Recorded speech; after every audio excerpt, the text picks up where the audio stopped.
इतिहास के झरोखे से क्या थी वो वजहें जिसके चलते कभी बाबा साहेब अम्बेडकर की अपने बेटे से नहीं बन सकी। 2021 तुम जिन दलितों के लिए अपने परिवार को अनदेखा कर रहे हो, वो दलित एक दिन तुम्हें भूल जाएंगे। ये शब्द थे बाबा साहब अम्बेडकर के इकलौते जीवित बेटे यशवंतराव अम्बेडकर के।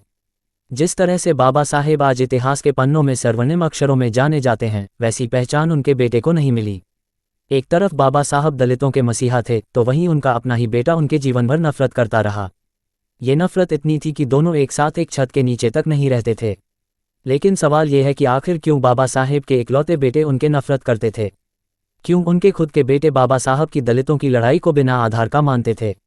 आज हम बाबा साहब और उनके बेटे यशवंतराव अम्बेडकर के उस रिश्ते के बारे में बात करेंगे, जिसके बारे काफ़ी कम चर्चा की जाती है। अम्बेडकर ने परिवार पर नहीं दिया ध्यान। बाबा साहब की पहली शादी रमाबाई अम्बेडकर से 1906 में हुई थी।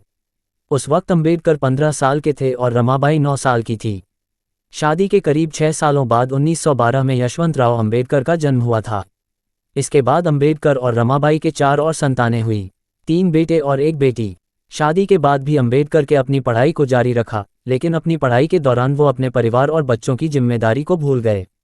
अम्बेडकर बचपन से ही बागी प्रवृत्ति के थे, जिसके कारण ही उन्होंने दलितों के उत्थान के लिए और उन्हें बराबरी का हक दिलाने के लिए सवर्णों के साथ युद्ध जारी रखा।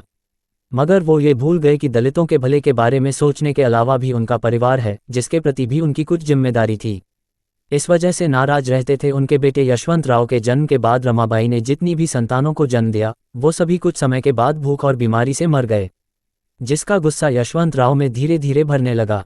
हद तो तब हो गई जब उनके सबसे छोटे बेटे राजरतन की डबल निमोनिया के कारण मौत हो गई थी, और बाबा साहब उस वक्त अपने बेटे के शव को शमशान ले जाने के बजाय दलितों के लिए बनाए गए गोलमेज सम्मेलन में चले गए थे।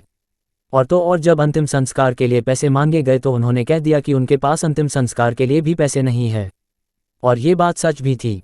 एक घर में रहकर भी अलग रहते थे दोनों। दलितों के लिए लड़ने वाले बाबा साहेब के पास अपने परिवार का पेट पालने तक के पैसे नहीं होते थे।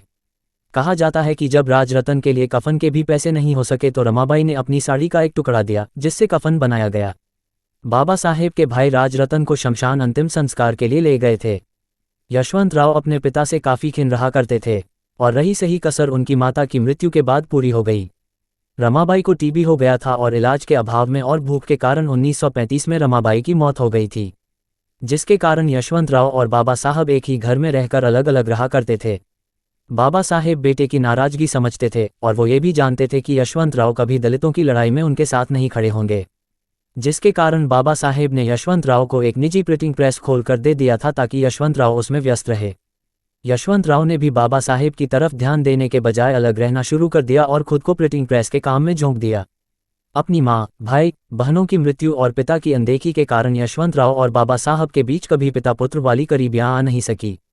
हालांकि यशवंतराव ने अपने पिता के राह कदमों पर चलकर बौद्ध धर्म को ही आत्मसात किया था। आखिर क्यों कहा जाता है ज्योतिबा फुले को बहुजन समाज का चिंगारी? जानिए, देश में महिला स्कूल की स्थापना करने वाले महात्मा को अपनी जान पर खेलकर नीरजा ने बचाई थी 360 लोगों की जान। पाकिस्तान ने भी किया था सम्मानित। पंजाब के सांस्कृतिक शहर जलंधर की कहानी 1947 में भाषाओं का भी हुआ था बंटवारा। जानिए कुछ दिलचस्प बातें। सिखों के पंजाबी भाषा के बारे में। ब्राह्मण लड़की से शादी करने की वजह से 10 साल ज़्यादा जिए थे अम्बेडकर। सूचना सिर्फ मान्यताओं और जानकारियों पर आधारित है। यहाँ ये बताना जरूरी है कि यह मेरा वीडियो किसी भी तरह की मान्यता जानकारी की पुष्टि नहीं करता है। किसी भी जानकारी या मान्यता को अमल में लाने से पहले संबंधित विशेषज्ञ से सलाह लें। धन्यवाद।